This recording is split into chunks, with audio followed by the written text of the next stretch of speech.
हा सत्संग संत रामपालजी महाराजांचा असून मराठी भाषिक भक्त समाजास सहज समजावे म्हणून हिंदी भाषेतून मराठी भाषेत रूपांतरित करण्यात आलेले आहे.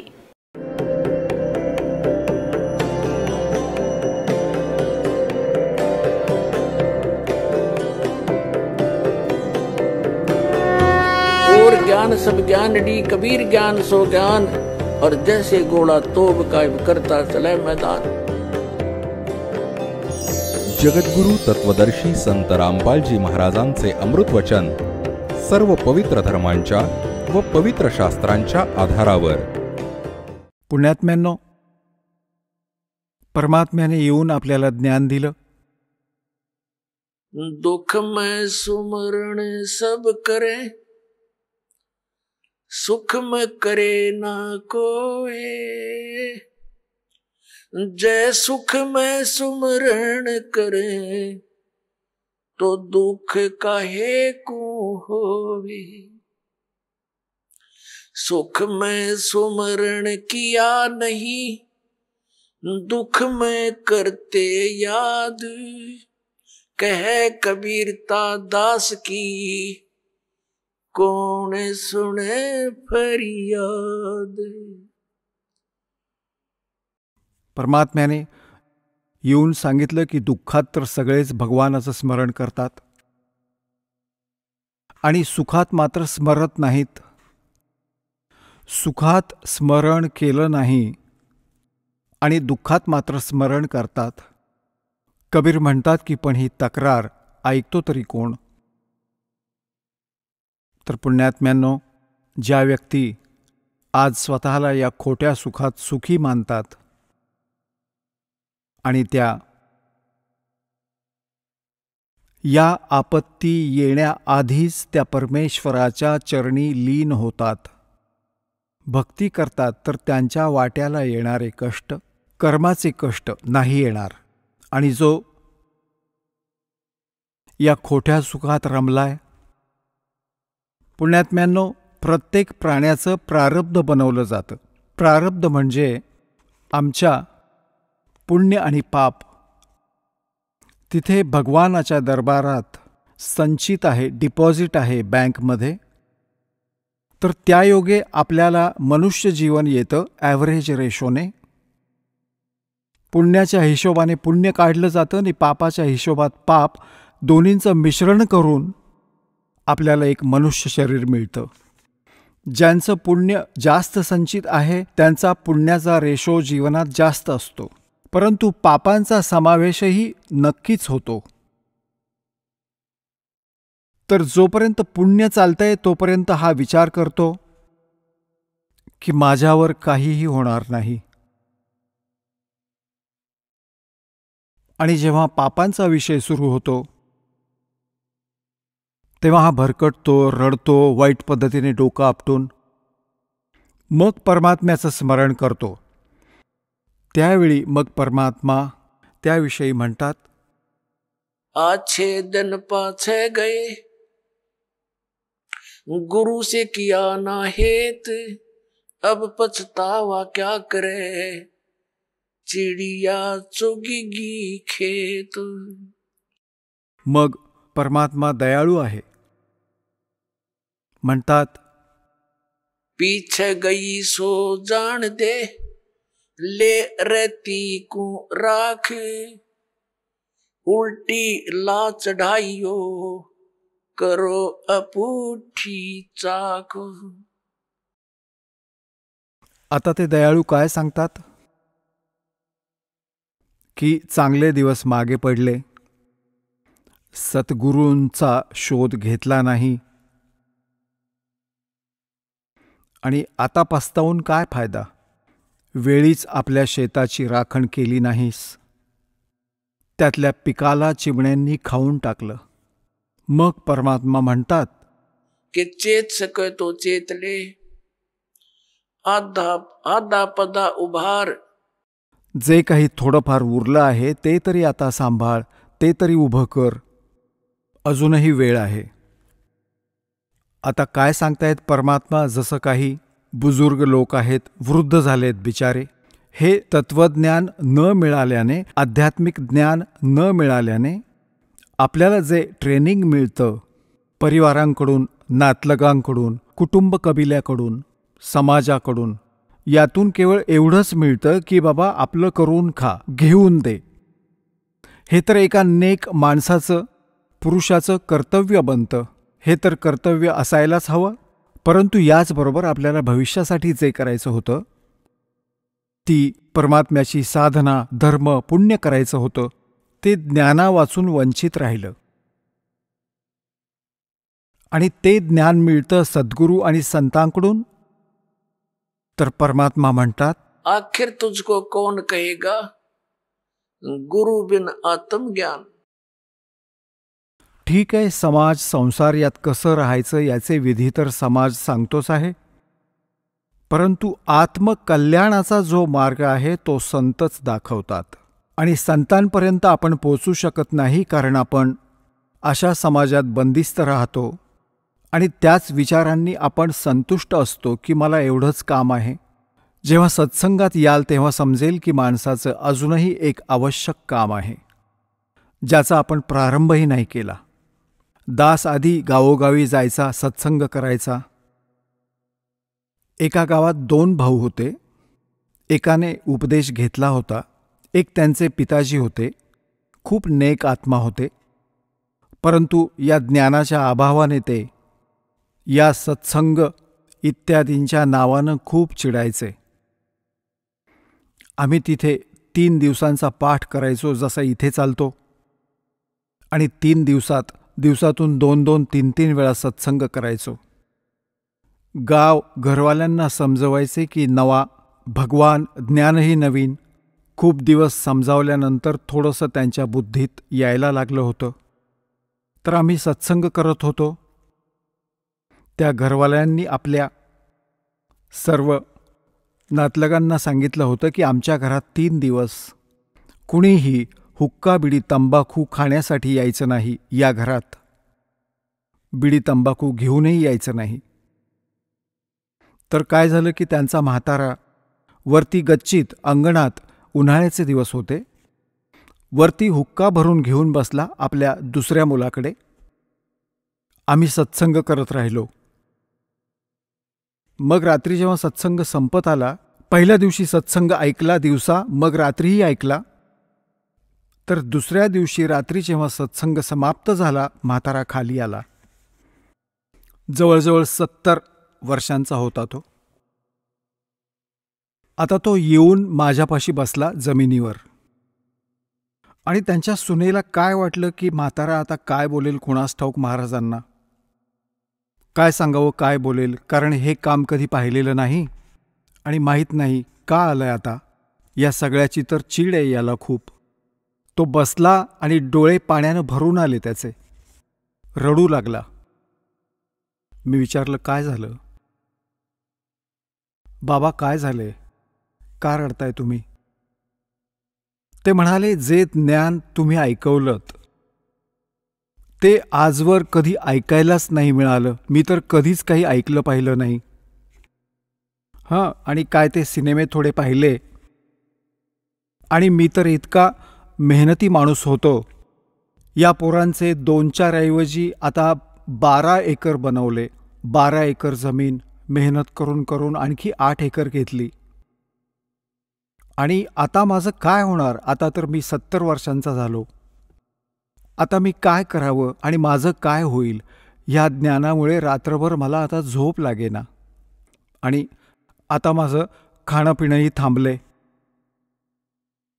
आता काय होईल? माझं काय होणार? माझं तर वय झालंय. आणि त्याची सूनही तिथं बसून ऐकत होती, चकित झाली. म्हातारा तर आज चांगलं बोलला. आणि ती नीट ऐकत होती की म्हाताऱ्याला झालं तरी काय एकदम. तो म्हणाला, आता माझं काही होऊ शकतं का? मी म्हटलं, हे पहा, विश्वास ठेवा. आता जसं विहिरी असायच्या पूर्वी खूप खोल आणि त्यात 100-150 फूट खोल पाणी असायचं. ते काढण्यासाठी पूर्वी खूप लांबलचक अशी दोरी असायची, नाडा जाडजूड असा, आणि 150-200 फूट लांब. आणि त्याला एक बादली बांधायचे आणि त्या बादलीने पाणी बाहेर काढायचे, तर 100 फूट लांब जायचे 2-3 जण, आणि मग बादलीतून पाणी यायचं. तर मी म्हणालो की जसं विहिरीत बादली जात असताना तो दोर हातातून सुटला, नाडा, आणि ती तर चालली आहे, आणि धावत पळत, आणि त्या पकडण्याच्या प्रयत्नात अगदी शेवटच्या 6 इंचाचा दोर जरी त्याच्या हाताला लागला, शेवटची पडता पडता अगदी 6 इंच जरी शेवटची हातात आली, पकडली, तर काय होईल? ती रस्सी, बादलीही बाहेर येईल आणि पाणीही त्यात असेल, पाण्यानेही भरलेली असेल आणि बादलीही मिळेल, काहीच गेलं नाही. आणि जर असं म्हणालं की जाऊ दे, जातीये, तर ती जाणारच आहे आणि ती तर पडणारच विहिरीत. हातातून सटकलं मनुष्य जीवनाच्या अंतिम श्वासातही ही सद्भक्ती आपल्याला मिळाली, आपल्याला मनुष्य जीवन लाभेल हे नक्की समजा.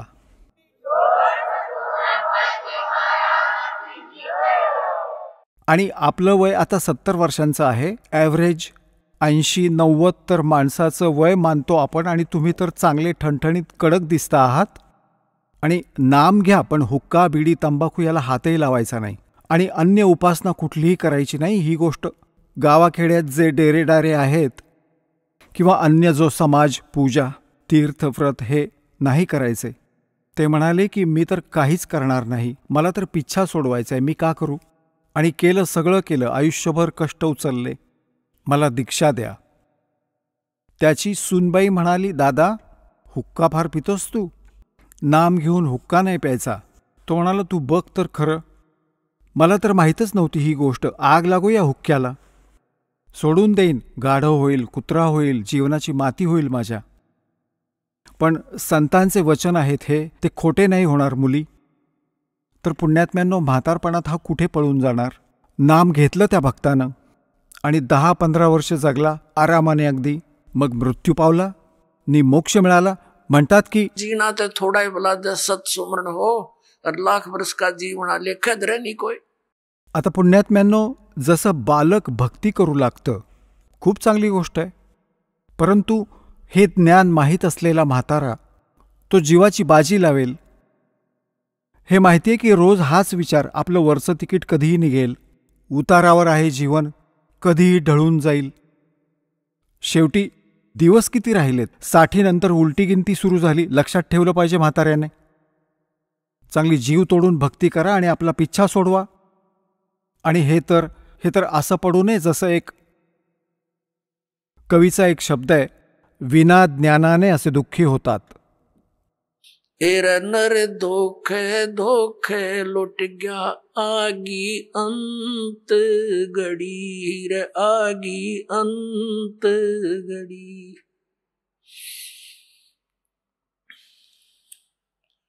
एर नर धोखे धोखे लुट गया आगी अंत घड़ी रे आगी अंत घड़ी.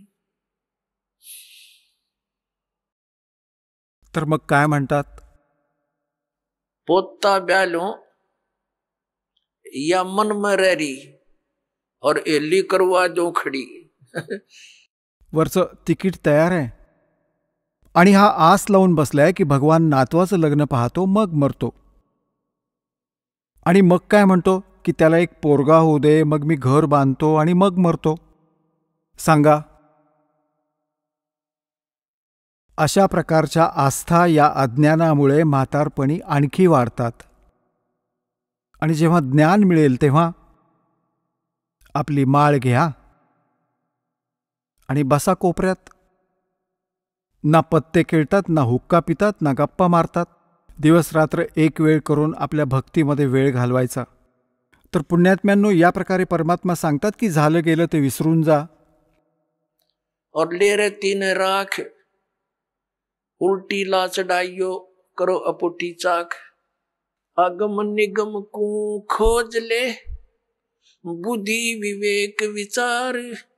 उदय अस्त का राज मिले तो बिन नाम बेगार. आता काय म्हणतायत परमात्मा?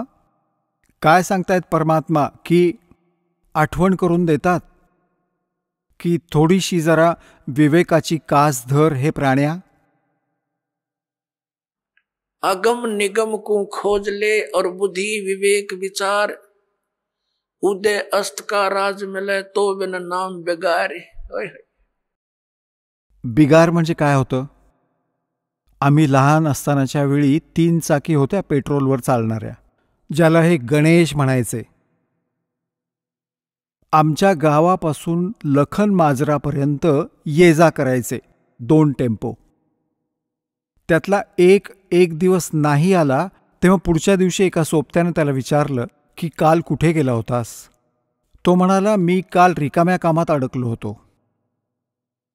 बिगार काय होती तर आधी पोलिसांकडे गाड्या बिड्या तर नव्हत्या, आणि मग कोणालाही पकडायचे अशा एखाद्या भाड्याच्या गाडीला, कुठे धाड टाकायची असेल, कुणी एखादा चोर भामटा पकडायचा असेल तर या टेम्पोवाल्याला घेऊन ते दिवसभर फिरायचे. तो पेट्रोल पण आपल्या पदरचं घालायचा आणि मग पूर्ण दिवस इकडे चल तिकडे चल. सकाळी पकडायचे ते रात्री 12 वाजता सोडायचे. 1 मिनिटभर उसंत नाही आणि खर्चही खूप. तर तो म्हणाला की काल रिकाम्या कामात अडकलो आणि 200 रुपये खर्च झाले. तेव्हा पेट्रोल पण स्वस्त होतं. पेट्रोल पण 1-1.5 रुपया, ₹1.25 लिटर होतं. आणि त्या दिवशी गाडीचाच खर्च तेलपाणी मिळून 200 रुपये झाला. दिवसभर धक्के खात हिंडत राहिला. 1 वाजता सोडलं, सकाळी घेऊन गेले होते पकडून, रात्रीच्या 1 वाजता. तर याला बिगार म्हणतात. सर्व दिवस तर पूर्ण त्याला 1 मिनिटाचीही चैन नाही, क्षणाचीही उसंत नाही, कुठे थांबला नाही. सर्व दिवस तो असा वेगाने धावत होता आणि पदरमोड करून, स्वतःची मजुरी बुडवून आणि रात्री येऊन पडला आणि स्वतःच्याच पदरचा खर्च करून 1 क्षणभरही थांबणं नाही आणि सारा दिवसभर चाकं फिरतायत. याला बिगारी म्हणतात की जो पाहणाऱ्याला वाटायचं की दिवसभर भरपूर प्रवासी घेऊन फिरत असणार हा, पण बिगारीत अडकला होता. तर परमात्मा आठवण करून देतात की जे परमात्म्याची भक्ती नाही करत, तो भले पूर्ण पृथ्वीचा राजा असो, आपल्याला तो असा दिसतो की त्याच्या मागे पुढे सॅल्यूट मारणारे आहेत, खूप जय जयकार करणारे आहेत.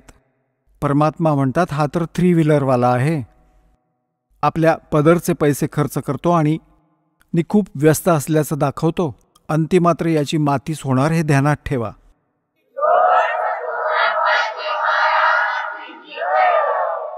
अगम निगम को खोज ले बुद्धि विवेक विचार, उदय अस्त का राज मिले तो बिन नाम बिगारे. इथे भक्ती नसेल तर हा राजा पूर्वजन्मीच्या कमाईला बर्बाद करतोय आणि पुढची मजुरी तर याची भरत नाही, कारण हा नामस्मरण ठीक करत नाहीये. तर म्हणून परमात्मा म्हणतात, बिन उपदेश अचंभ है ये क्यों जीवत है प्राण, भक्ति बिना काठोर है ये नर नाही पाषाण.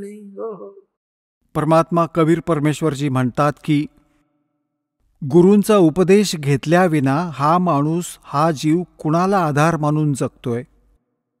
मला या गोष्टीचं आश्चर्य वाटतंय.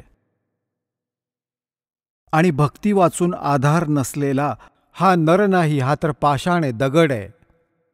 जो हे मनुष्य जीवन बर्बाद करतोय तेही विना आधार. जर आपण मुलांना आधार मानत असू तर आपला मृत्यू होत असेल तर कसली आपली ही मुलं?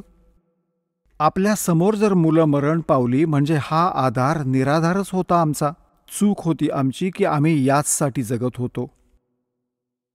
आपला आधार असायला हवा मोक्ष, आणि मोक्षासाठी पूर्ण संत असण्याची आवश्यकता आहे, सद्भक्तीची आवश्यकता आहे. तर ते सर्व योगायोग या कलियुगात येऊन एकत्र होतात, जी आता आपल्यावर कृपा केली आहे परमात्म्याने.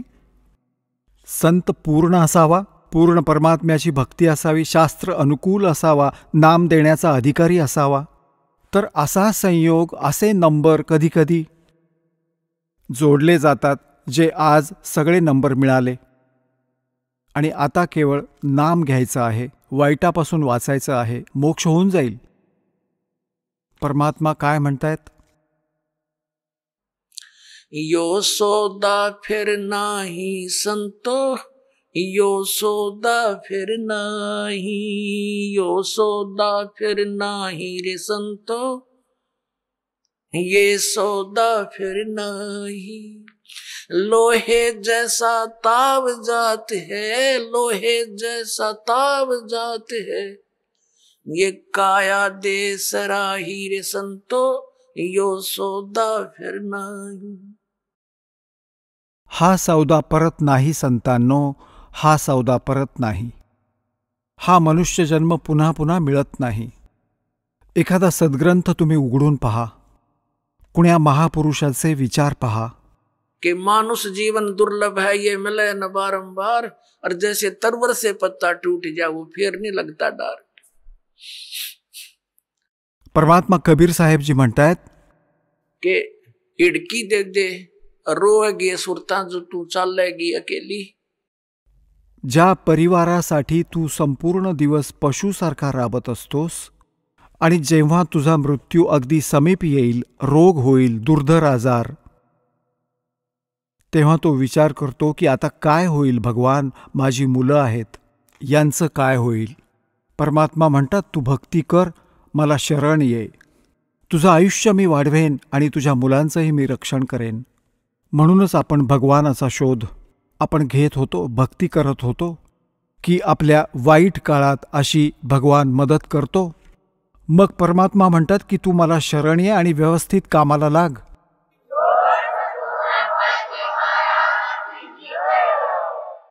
मानुष जन्म दुर्लभ है, ये मिले न बारंबार। म्हणतात हुंदके देत देत रडेल हा आत्मा। आत्म्याला म्हणत आहेत जेव्हा तू जाशील एकटा, ज्या कुटुंबाला आपलं मानत होतास तो तर इथेच राहणार आहे, तुझं बखोटं धरून नेणार आहेत यमदूत। मग किती धाय मोकलून रडशील तू आत्म्या, कारण तुला सांभाळणारं कुणी नसेल। भगवान तुझी साथ देणार नाही, कारण तुम्ही त्याची विधिवत साधना केली नाही। आणि जर तुम्ही सद्भक्ती केली असेल आणि सर्वांनाच इथून जायचं तर आहेच, पण मालक तुमच्या सोबत उभा असेल, म्हणतील चल बाळा माझ्यासोबत, आणि यमाचे दूत दूर होऊन जातील, 100 कोस दूर सरकतील। तर आपण त्या दिवसाचीही थोडीशी चिंता करायला हवी जेव्हा हा संसार सोडावा लागेल। माणूस घरातून निघतो, पण जाण्याआधी त्याला त्या रात्रीच्या मुक्कामाची चिंता असते की रात्री कुठं थांबायचं। एखाद्या धर्मशाळेत किंवा एखाद्या नातलगाचा शोध घेतो, पण जेव्हा हा संसार सोडून जातो तेव्हा विचारच करत नाही की आता कुठं जाणार, कुठं राहणार। कबीर परमेश्वरांनी येऊन म्हटलं आहे, आदरणीय गरीबदास साहेबजींना भेटले, त्यांना सचखंडात घेऊन गेले, परत आणून सोडलं। मग त्या महिम्याला गरीबदास साहेबजींनी त्यांच्याचद्वारे दिल्या गेलेल्या ज्ञानाबद्दल अशा प्रकारे सांगितलं आहे, आग गए ना बावड़े, रहते भी सब जाही, बिन साहेब की बंदगी कहीं ठोड़ ठिकाणा नहीं। जे आधी निघून गेले आपले पूर्वज, ते तर काही सांगायला आले नाहीत की आमची काय स्थिती झाली, की चांगली झाली, आणि उरलेले पण जाणारच आहेत। आणि साहेबांच्या भक्तीशिवाय म्हणजे परमात्म्याच्या भक्तीशिवाय काही ठाव ठिकाणा नाही। आता परमात्मा कोण आहे? गीताजीच्या अध्याय नंबर 15 मधील श्लोक नंबर 16 आणि 17 मध्ये 3 पुरुष सांगितले आहेत, क्षरपुरुष आणि अक्षरपुरुष। क्षरपुरुष हा ब्रह्म आहे, अक्षरपुरुष याला परब्रह्म म्हणतात। क्षरपुरुष केवळ 21 ब्रह्मांडांचा स्वामी आहे, हा ब्रह्म आहे, आणि अक्षरपुरुष 7 शंख ब्रह्मांडांचा मालक आहे। गीताजीच्या 15व्या अध्यायातल्या श्लोक नंबर 17 मध्ये म्हटलं आहे की उत्तम पुरुष तू अन्यः परमात्मा इति उदारते। तो या दोन्हींपेक्षा श्रेष्ठ परमात्मा आहे। वास्तविक भगवान तर वेगळाच आहे, ज्याला परमात्मा म्हणतात,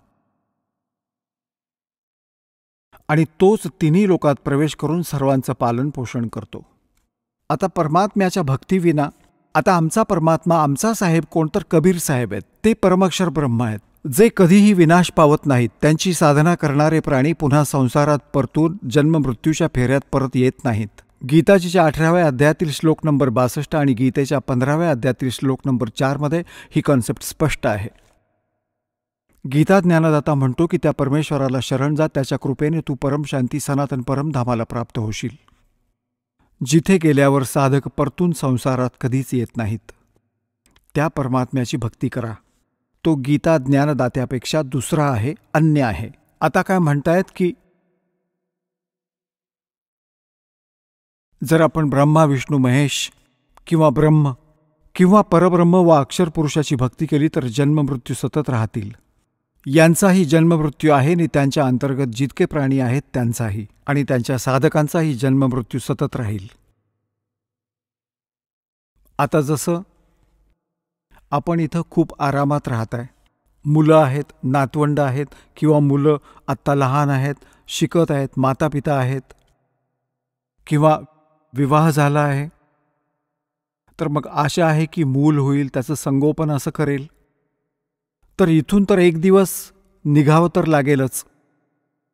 ते कधीही होऊ शकतं. चला, आता इथून मृत्यू झाला, पुण्यपापाच्या आधाराने स्वर्गात गेलात. स्वर्गाचा सुद्धा सीमित वेळ आहे जसा इथला आहे. ती वेळ पूर्ण झाली की तेही म्हणतील तिथून चला. जबरदस्तीने, जसं इथून जबरदस्ती मृत्यू झाला तसंच तिथेही जबरदस्ती, बलात्कार होईल, जबरदस्ती, बळजबरीने. मग नरकात ढकललं जाईल पाप पुण्याच्या आधाराने. जेव्हा पापकर्म पूर्ण होतील तेव्हा तिथून निघा, नरकातून गाढव व्हा. गाढवाची योनी पूर्ण झाली की मग कुत्रा व्हा, चला.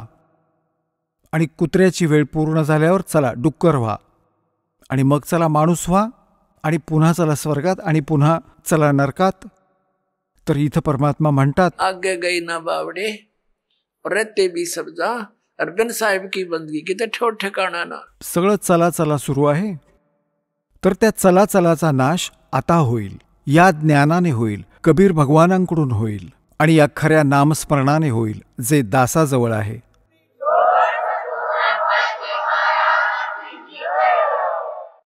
आणि याचा एक फायदा अजून एक होईल आपल्याला की आमच्या या जन्मात आमच्या परिवारावरील संकटही टळतील. आपलं आयुष्य शिल्लक नाही तरीही वाढवेल असा भगवान आहे हा. आपलं आयुष्यही वाढवतो.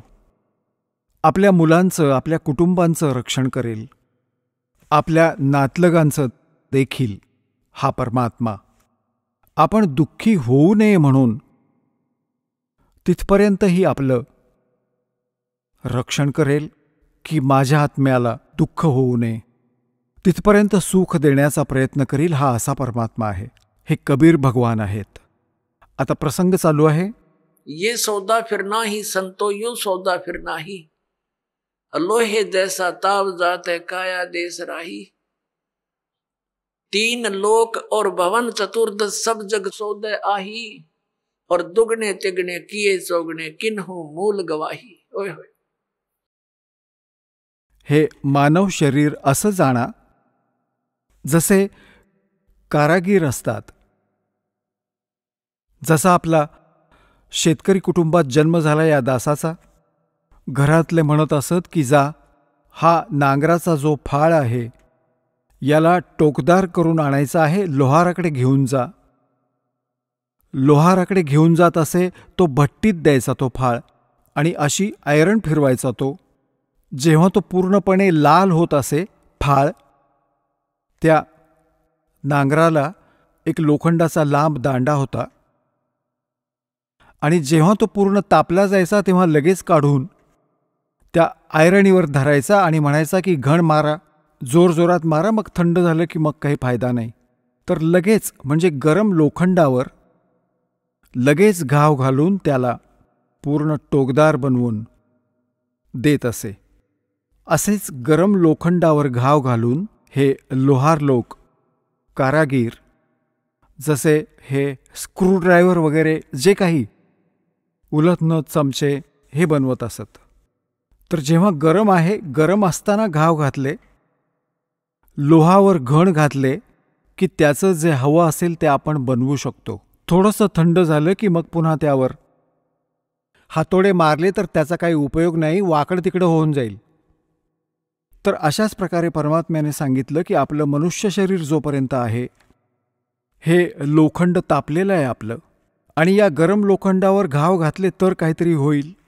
आणि हे लोखंड थंड झालं, मृत्यू झाला तर मग वाकडी तिकडी तोंड होतील कुत्र्या डुकरांसारखी. त्याची वस्तू नाही बनणार ज्यासाठी हे लोखंड तापवून गरम केलं होतं. तर हे जोपर्यंत ये लोहे जैसा ताप जात है और काया देश राही, हे मनुष्य जीवन आपलं बर्बाद होत आहे याला सांभाळा. मग ते सांगतायत की 3 लोक और भवन चतुर्दश ये सब जग सौदे आही, और दुगने तिगणे किए चौगणे किन्हु मूल गवाही. पुण्यात्म्यांनो, जसा कोणी बिझनेसमॅन 10-5 लाख रुपये घेऊन दुसऱ्या शहरात जातो, ते त्याचं मूळ धन आहे, त्याचं 5 लाख रुपये. तिथे जाऊन एखाद्या धर्मशाळेत किंवा कुठल्या हॉटेलमध्ये खोली भाड्यानं घेतो. त्यानं तिथं जाऊन त्या मूळ धनाला दुप्पट तिप्पट चौपट करायला बिझनेस करायला हवा. ज्या उद्देशानं तो ते घेऊन गेलाय, ज्या योगे तो नफा मिळवतो, सौदा करतो, विक्री करतो, काम करतो, दुप्पट तिप्पट करतो. आणि जर कुणी त्या मूळ धनातूनच दारू पितोय, गुटखा खातोय, हॉटेलचं भाडंही देतोय आणि दारू पितोय, खातोय आणि आरामात जाऊन झोपतोय, तर तो आपल्या मुळाचाच नाश करतोय, मूळ धनाचा नाश करतोय. ज्या उद्देशाने तो ते 5 लाख रुपये घेऊन गेला होता की याचे 15 लाख बनवीन, तर तो झाला सफल. आणि ज्याने मूळ धनाचा नाश केला तो झाला असफल आणि कर्जबाजारी आणि मजूर. जसं कोणाकडून तरी कर्ज घेऊन जात असत पूर्वी जुन्या जमान्यात, ते काय करायचे, कोणी गरीब व्यक्ती जी कर्ज परत करू शकत नसेल तर त्याला मजूर म्हणून कामाला लावायचे की माझी मजुरी कर आणि पूर्ण कर. तर परमात्मा म्हणतात, हे मनुष्य जीवन आपल्याला श्वासाची पुंजी मूळ धन मिळालं आहे. हे मूळ धन तुम्ही दुप्पट तिप्पट चौपट करायला हवं होतं. आणि ज्याला सत्संग ऐकायला नाही मिळाला त्यांनी आपल्या मुळाचा नाश केला. परमात्मा म्हणतात के दुगने तिगणे किए चौगणे किन्हु मूल गवाही. यो सौदा फिर नाही संतो, यो सौदा फिर नाही. आता दुप्पट तिप्पट कोण करतंय आणि मूळ धनाचा नाश कोण करतंय? दुप्पट तिप्पट ते प्राणी करतायत जे सत्संग समजून परमात्म्याचा उपदेश मानतात, भक्ती करतात, दान करतात, सेवा करतात, परमात्म्याची भक्ती करतात. ते आपल्या या मनुष्य जीवनाच्या पुंजीला दुप्पट तिप्पट चौपट करतायत. ते सावकार होत आहेत. आणि जे या मनुष्य जीवनामध्ये आपला केवळ आपल्या निर्वाहापर्यंत मर्यादित आहेत, दारू प्यायले, झोपले, सिनेमा पाहिला, पत्ते कुटले आणि मूर्खासारखे पडून राहिले, सिनेमा पाहिला, तर ते आपल्या मूळ धनाचा नाश करत आहेत. यानंतर परमात्मा काय म्हणतायत, जे भक्ती नाही करत, काय म्हणतायत की ये दम टूटे पिंडा फूटे हो लेखा दरगाह माही, और उस दरगाह में मार पड़ेगी तेरे यम पकड़ेंगे बाही. की यमाचे दूत तुझ्या बाह्या पकडून घेऊन जातील इथून. और जा दिन की वो डरनी लागे लज्जा रे अकनाही. मग परमात्मा काय म्हणतायत कि जा सतगुरु की मैं बलिहारी जो जामन मरण मिटाही. आता गरीबदास साहेबजी म्हणतायत की त्या सद्गुरूसाठी मी अर्पण होईन जे जन्म मरणाच्या महान फेऱ्यातून माझी सुटका करतील. तर पुण्यात्म्यांनो, जन्म आणि मरणाच्या रोगापासून सुटका कोण करू शकतं, तर कबीर परमात्मा. आणि कबीर परमात्म्याचा प्रतिनिधी म्हणजे त्याचा कृपापात्र आणि त्याची भक्ती साधना सांगणारा संत, जो साधना देईल त्या साधना त्या भक्तीद्वारा परमपिता परमात्मा कबीर साहेब आपल्या जन्म आणि मृत्यूच्या फेऱ्याचा हे नाश करतील. आणि ना तर ब्रह्माजी आणि विष्णूजींच्या साधनेने आपले जन्ममरण नाश होऊ शकते, कारण ते स्वतः नाशवंत आहेत. ना शंकर भगवानाच्या भक्तीने, ना दुर्गाच्या भक्तीने, ना ब्रह्मच्या भक्तीने. गीता ज्ञानदाता हे ब्रह्म आहे, श्रीकृष्णामध्ये प्रवेश करून म्हणतात. हे स्वतः म्हणतायत 2 अध्यायातल्या 12व्या श्लोकात, 4थ्या अध्यायातल्या 5 आणि 9व्या श्लोकात. गीताजीत अध्याय नंबर 10 श्लोक नंबर 2 मध्ये गीताजीच्या हा गीता ज्ञानदाता म्हणतो की अर्जुना, तुझे आणि माझे खूप जन्म झाले आहेत, तू नाही जाणत, मी जाणतो. तर याची भक्ती करणारा जन्ममरणातून कसा सुटू शकेल जर हाच जन्ममरणात आहे? गीताजी 15व्या अध्यायाच्या श्लोक नंबर 16 आणि 17 मध्ये स्पष्ट केलं आहे की 2 पुरुष आहेत, क्षरपुरुष आणि अक्षरपुरुष. अक्षरपुरुष हा 7 शंख ब्रह्मांडांचा स्वामी आहे आणि परमक्षर पुरुष जो 15व्या अध्यायातील 17व्या श्लोकात सांगितला आहे की उत्तम पुरुष तू अन्यहा, आणि 8व्या अध्यायातील 3ऱ्या श्लोकात म्हटलं आहे की तो परमक्षर ब्रह्म आहे जो गीता ज्ञानदाता सांगत आहे. तर त्याच्या भक्तीने जन्ममरणाच्या फेऱ्याचा नाश होईल. तो असंख्य ब्रह्मांडांचा स्वामी आहे, सर्वांचा मालक आहे. तो क्षरपुरुषाचाही प्रभू आहे आणि अक्षरपुरुषाचाही मालक आहे. तो अनंत, त्याच्या अतिरिक्त जितकी ब्रह्मांड आहेत सगळ्याचा तो ओव्हरऑल कंट्रोलर आहे. तर तो अविनाशी आहे.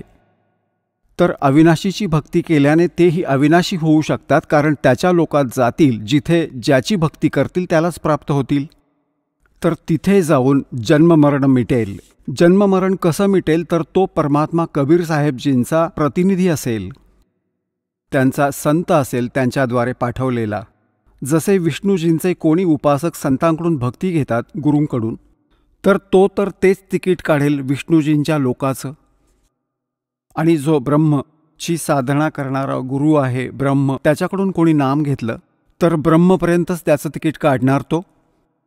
आणि हा दास बनवेल सरळ सतलोकापर्यंत, बेडा पार होईल.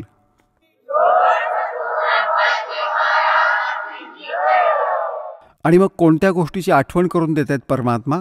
जा सतगुरु की मैं बलिहारी जो जामण मरण मिटाही. जर सद्भक्ती नाही केली तर काय होईल? कुल के लोग जंगल में ले जाके दिन ना ठोक जराही. बांध पिंजड़ी आगे धर लिया फिर मरगट को ले जाही. मात पिता तेरा कुटुंब कबीला मसलत एक ठराई. एकच सल्ला मिळतो मेल्यावर, उचला आता चला, घाई करा. कोणी लाकडं शोधायला लागेल आणि कोणी त्याला पटकन उचलून स्मशानात नेऊन ठेवतील. म्हणतात मात पिता तेरा कुटुंब कबीला मसलत एक ठराई. और बांध पिंजड़ी आगे धर लिया मरगट को ले जाही. अग्नि लगा दिया जद लंबा फूक दिया उस ठाई. आता तर काम झालं. शरीर नाश तर पावणारच होतं, नाहीतर किडे पडले असते. असं हे शरीर आहे. या मातीपासून आपल्याला सोनं बनवायचं होतं भक्ती करून, आणि केवळ पशुपक्ष्यांसारखी कर्म करून या मानवी शरीरानं आपण भक्तीचा मूळ धनाचा नाश केला. आणि मग पुढे काय होतं की जो भक्तीच करत नाही कसली, त्याची पुढे खूप लांबलचक कहाणी आहे. आता पहा, या नकली गुरूंनी, आपल्या धर्मगुरूंनी आपली कशी दुर्गती करून ठेवली आहे. परमात्मा म्हणतात, गरीबदास साहेबजी परमात्म्याकडून प्राप्त ज्ञानास कसे डिफाईन करतात की मरणाऱ्यावर केले अंतिम संस्कार. त्याची मातीसुद्धा नाही सोडली, उचलून नदीमध्ये सोडली. आणि मग काय येतं की म्हणतात की मग पुराण बांधून पंडित आले आणि मग गरुड पुराण वाचलं. आता पुण्यात्म्यांनो, परमात्मा आपल्याला आठवण करून देतात की मृत्यूनंतर जे गरुड पुराण वाचलं जातं त्याचा फायदा, लाभ काय होतो. गरुड पुराणात हे लिहिलं आहे की जो प्राणी भक्ती नाही करत त्याला यम, आणि ना तो दानपुण्य करत विधिवत, तर यमाचे दूत त्याला पकडून घेऊन जातात. अशा रस्त्याने घेऊन जातात जिथे तांब्याच्या जमिनीवरून, तापलेल्या लोखंडावरून अनवाणी घेऊन जातात. तिथे भंडारे चाललेले असतात. अन्य जे पुण्यकर्मी प्राणी आहेत ते खाणं खात असतात आणि त्याला तहान भूक सतावत असते. यमाच्या दूतांना सांगत असतो की मला खाणं खाऊ द्यात. ते म्हणतात, खबरदार, तुला खाणं खाता येणार नाही, कारण की तू पुण्य नाही केलीस. तो रडतो, खूप वाईट पद्धतीने विलाप करतो, त्याची वाईट अवस्था होते. आणि मग ते म्हणतात की चला, याला धर्मराजाकडे घेऊन चला. आणि काय आदेश होतो तशी तुझी परत पिटाई करू, परत मारणार, त्याचं काळीज फाटू लागतं. मग गरुड पुराणात सांगितलंय की जो असे जुलूम करतो त्याचे हात कापतात, अशी कर्म करतो त्याचे डोळे फोडतात, तो आंधळा होतो. परमात्मा म्हणतात, मरणारा तर मरून गेला, त्याला जे करायचं होतं ते त्याने केलं. त्याच्या मागे आता गरुड पुराणाचा काय उपयोग? जिवंतपणी ते त्याला सांगायला हवं होतं.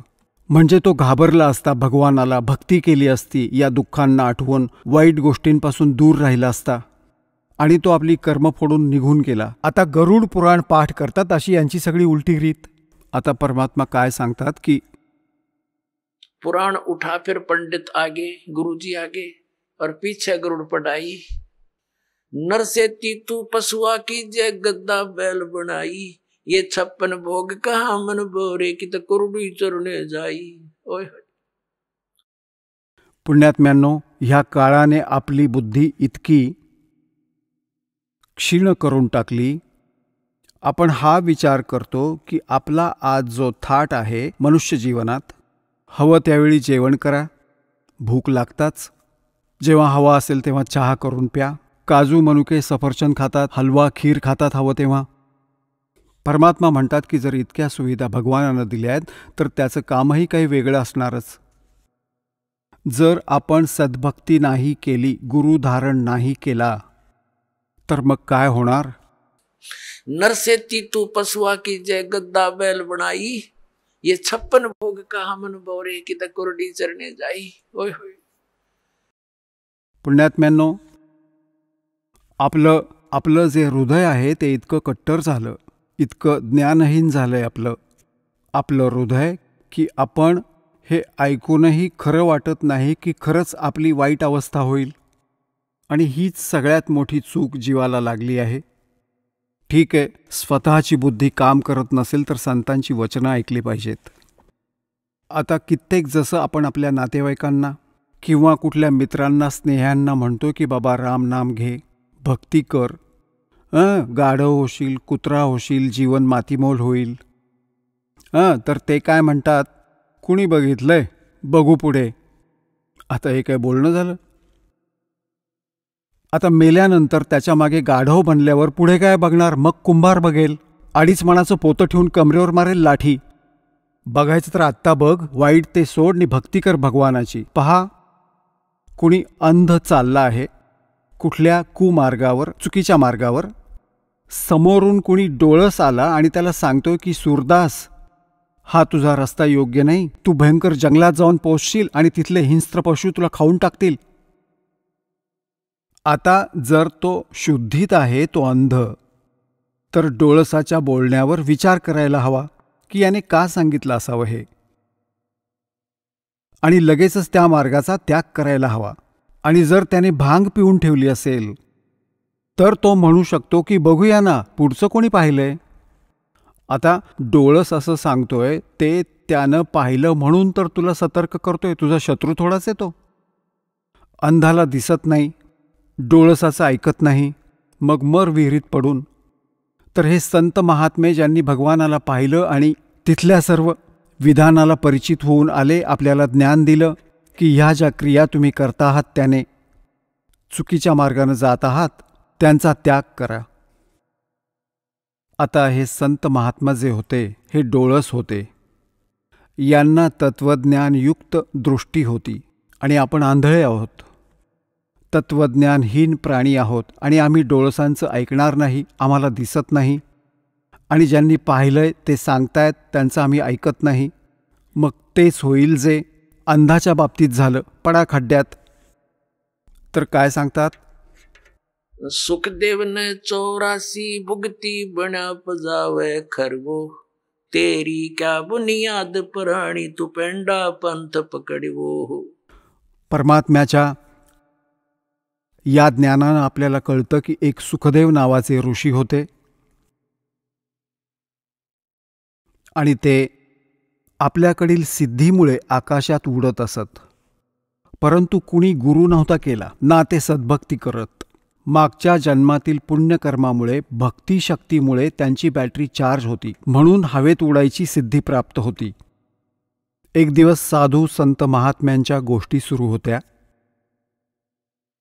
आणि त्यांना सांगितलं गेलं, ते स्वतःही भगवान विष्णू लोकात गेले होते. विष्णूंनी त्यांना नाकारलं होतं की आपण गुरुहीन आहात, आपला गुरु नाहीये, परत जा, गुरु करा आणि मग या. मग त्यांनी अन्य संतांशी चर्चा केली तर सगळे म्हणाले की सुखदेवजी, आपण गुरु नाही केलात, ही मोठी चूक केली आहे तुम्ही. हे जे आपण आज हवेत उडत आहात म्हणून आपल्याला असं वाटतंय की आपण खूप काही मिळवलंय. याला काही अर्थ नाही की जोपर्यंत गुरु नसेल गाढवाच्या योनीत जाल. जेव्हाही त्यांनी हे सगळं ऐकलं त्यांना लगेचच आपला मागचा जन्म स्पष्ट दिसू लागला. मग सुखदेव ऋषींनी सांगितलं की एकेकाळी मी गाढवाची योनी भोगत होतो, अंध झालो होतो, माझ्या मालकाने सोडलं होतं, लाठी मारून घरातून हाकलून दिलं. चालत चालत एका पायवाटेवरून जंगलाकडे निघालो. जंगलात वनाकडे चाललो होतो. पुढे एक ओढा लागला. अचानक माझे पाय त्या ओढ्यात पडले गेले. मी म्हटलं आता उडी मारू, पण परत पाय वर येत नव्हते. तरी मी उडी मारली. ओढा रुंद होता, 2-2.5 फुटांचा, 3 फुटांचा. तर मी मध्येच अडकलो. चारही पाय लटकले. मागून पुढून त्या नाल्याच्या दगडांमध्ये अडकलो. एखाद दुसरी व्यक्ती जात होती त्या रस्त्याने, खूप दूर होता नगरापासून. तर कुणीही मला बाहेर काढलं नाही. एकट्या दुकट्याने तसा प्रयत्नसुद्धा केला नाही. माझ्यावर पाय ठेवून तो ओलांडला, माझी पायरी केली. 10-15 दिवस भोगल्यानंतर जीवन अंत झाला. आता ती दुःख आठवतात आणि भक्ती करतो की इथे परमात्मा ही आठवण करून देतात की सुखदेव ने 84 भुगती और बण्या पजावे खरवो. खरबो म्हणजे गाढव. वीटभट्टी असते उंच उंच, जे कुंभार लोक बनवत असत आधी. वीटभट्टी, त्यावर विटा बनवत जायचे. बाहेर माती, ती राख लांब नाही फेकता येत कारण ते स्थान तसं नव्हतं, त्यावरच रचत असत. ते खूप उंच होत जायचं. तर परमात्मा म्हणतात सुखदेव ने 84 भुगती बण्या पजावे खरवो और तेरी क्या बुनियाद प्राणी तू पेंडा पंथ पकडवो. तुझी काय अवकात आहे भोळ्या आत्म्या, तर हा रस्ता पकड, हा मोक्ष मार्ग आहे. या मनुष्य जीवनाला नष्ट नका करू. आता इथे आदरणीय गरीबदास साहेबजी सांगत आहेत, परमात्मा कबीरजींकडे संकेत करीत आहेत. नरसेती तू पसवा की जय गद्दा बैल बनाई, ये 56 भोग कहा मन बोरे कहीं कुरडी चरणे जाई. ओय पुण्यात्म्यांनो, या सत्संगातील वचनांनी हा अज्ञानाचा खांब उभा आहे आपल्या हृदयात.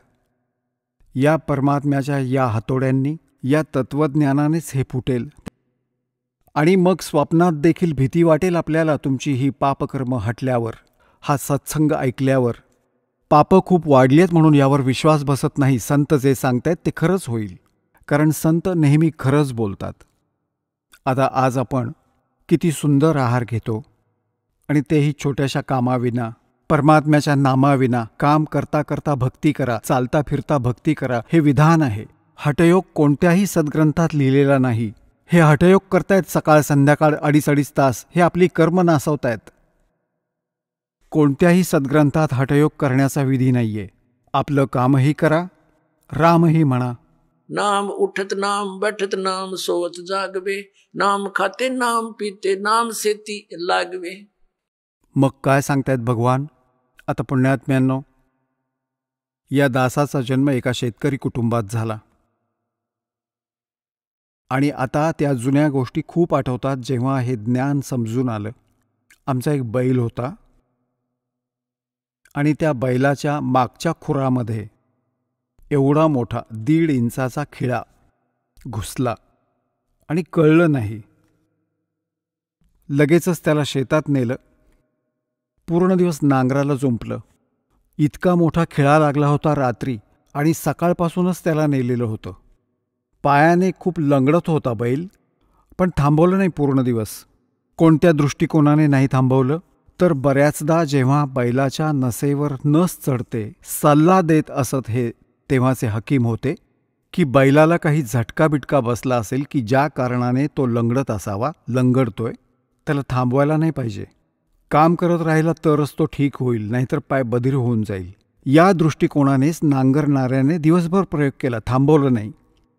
संध्याकाळपर्यंतच त्याचा पाय चांगलाच सुजला, मोठा झाला. आणि घरी आला कसा बसा 3 पायांवर चालत चालत आला. आणि येता येताच बसला. ना चारा खाल्ला, ना खाल्लं पिल्लं, काहीच नाही.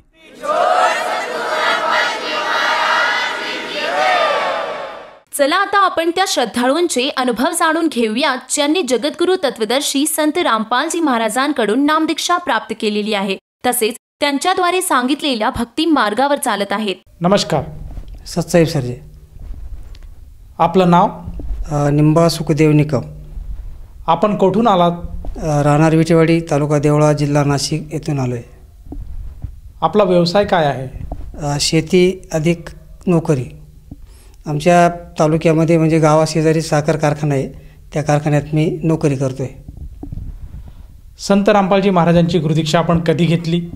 संत रामपाल महाराजांची दीक्षा 31 ऑक्टोबर 2016 रोजी नामदीक्षा घेतली. संत रामपालजी महाराजांची गुरुदीक्षा घेण्या अगोदर आपण व आपला परिवार कोणती भक्ती साधना करत होतात? रामपालजी महाराजांची नामोपदेश घेण्याआधी दिंडोरी पुण्यश्री स्वामी समर्थ मार्गामध्ये मी व माझे सर्व कुटुंब 1992 सालापासून भक्ती करत होतो. ती भक्ती करत असताना त्याच्यात तुळजाभव म्हणजे कुलदेवताला जाणं, नारायण त्र्यंबकेश्वरला करणं, गडावर जाणं, त्र्यंबकेश्वरला प्रशिक्षणासाठी जाणं, हे अशी भक्ती करत होतो. भक्ती करत असताना तुळजापूरला वर्षातून एक वेळेस जायचो. त्याच्यानंतर तुळजापूरला गेल्यानंतर घरी आल्यानंतर पितृपूजा करायचो. त्याच्यात काळं तीळ, जव, गाईचं तूप याचं हवन करत होतो. रोज सकाळी उठल्यानंतर कमीत कमी अर्धा एक तास ती सेवा राहायची. त्याच्यानंतर स्वामीचरित्राचं पारायण करायचं, गुरुचरित्राचं पारायण करायचं. त्याच्यानंतर प्रत्येक वाराला प्रत्येक देवाची भक्ती करत होतो. त्या भक्तीमध्ये रविवारी गणपती, सोमवारी शंकरजी, मंगळवारी देवी, बुधवारी काही नसायचं, गुरुवारी दत्त महाराज, शुक्रवारी परत देवी, शनिवारी परत शनी महाराज, रविवारी परत खंडोबा महाराज, अशा सर्व देवांची सर्व प्रकारचे पारायणं, भक्ती, मंत्र जाप, गायत्री मंत्र, त्याच्यानंतर होम हवन हे करत होतो. हे करत असताना दिंडोरीहून मग की काही आला मॅसेज किंवा काही भक्तीचं आलं त्याप्रमाणे ती भक्ती करत राहायचं. पण ती भक्ती करत असताना कुठल्याही प्रकारे असं पाहिजे असं या प्रमाणात लाभ मिळत नव्हता. घरातील आजारपण, त्याच्यानंतर मुलांचे शिक्षण, नोकरीमध्ये अडचण, व्यवसायामध्ये अडचण या येत होते. सर, जसं तुम्ही सांगत आहात की सुरुवातीपासूनच आपण भक्तिमार्गात होतात. आपण दिंडोरी प्रणित स्वामी समर्थ या मठाशी निगडीत होतात आणि त्यांनी जी भक्ती साधना दिली आहे त्या भक्ती साधना आपण करत होतात. त्याचप्रमाणे जी महाराष्ट्रामध्ये प्रचलित भक्ती साधना आहे, जसे की मंदिरात जाणे, देवीदेवतांची पूजा करणे, तीर्थाला जाणे, या सर्व गोष्टी आपण करतच होतात. तर आपल्याला संत रामपालजी महाराजांच्या मार्गात यावं असं का वाटलं आणि आपण त्या मार्गामध्ये कसे आलात? संत रामपालजी महाराजांच्या मार्गामध्ये येण्याचं आमचे ठेंगुड्याचे एक समाधान आहे रे म्हणून भगतजी आहेत. त्या भगतजींनी मला ज्ञानगंगा हे पुस्तक दिलं वाचण्यासाठी.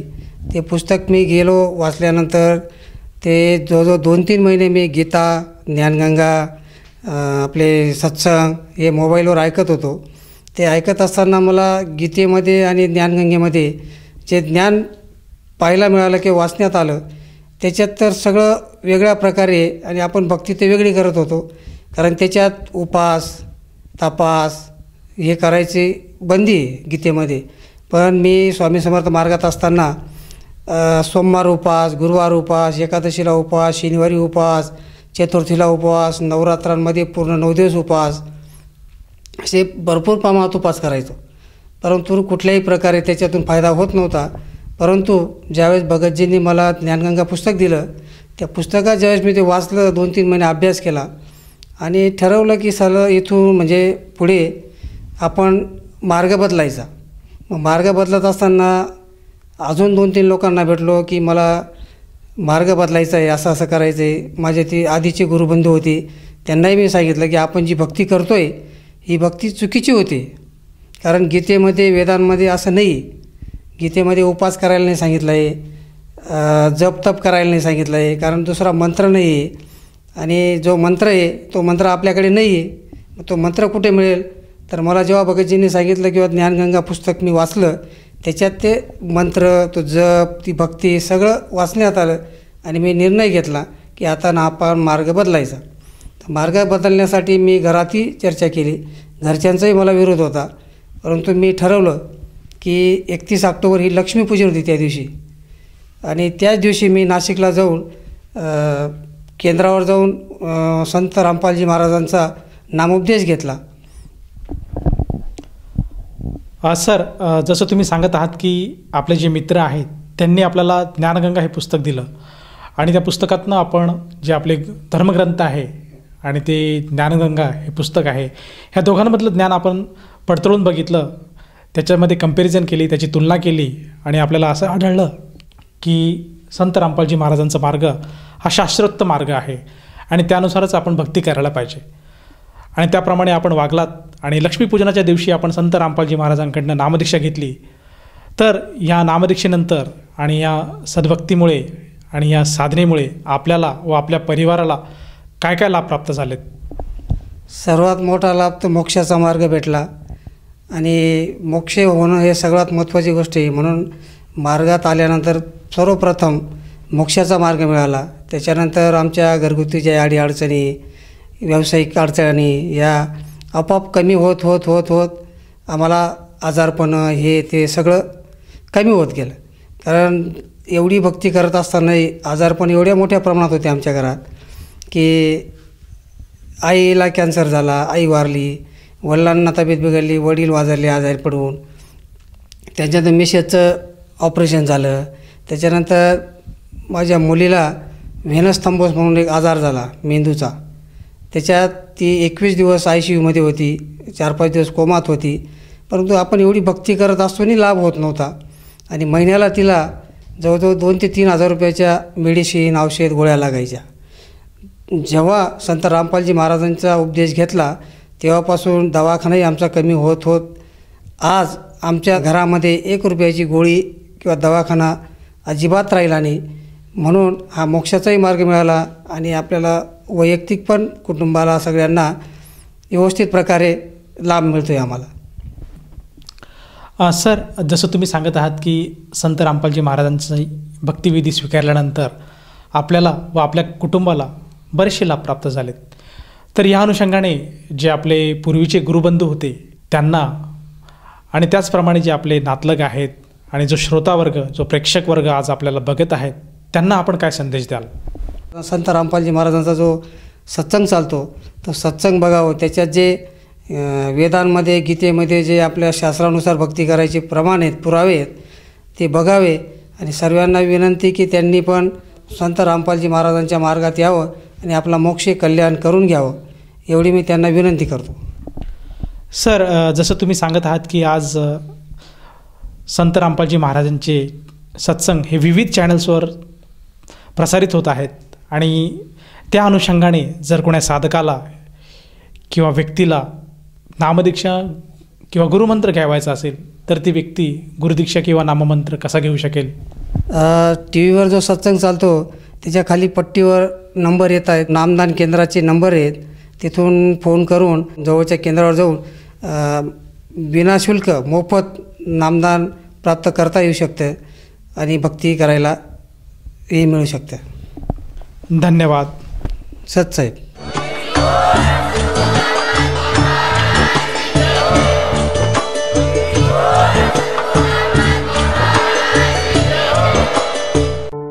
आपण ऐकत होता जगद्गुरु तत्वदर्शी संत रामपालजी महाराजांचे मंगल प्रवचन. निशुल्क नामदीक्षा प्राप्त करण्यासाठी आणि अधिक माहितीसाठी संपर्क करा 7030303951 7030303952. आमची वेबसाईट आहे www.jagadgururampalji.org. सर्व पवित्र धर्मांच्या पवित्र शास्त्रांवर आधारित प्रमाणित अनमोल पुस्तक ज्ञानगंगा किंवा जगण्याचा मार्ग यापैकी कोणतेही एक पुस्तक निशुल्क मागविण्यासाठी आम्हाला आपले पूर्ण नाव, पूर्ण पत्ता, पिनकोड सहित आणि फोन नंबर लिहून 7030303951 7030303952 या नंबरावर SMS करू शकता किंवा आम्हाला 7030303950 या नंबरावर WhatsApp देखील करू शकता.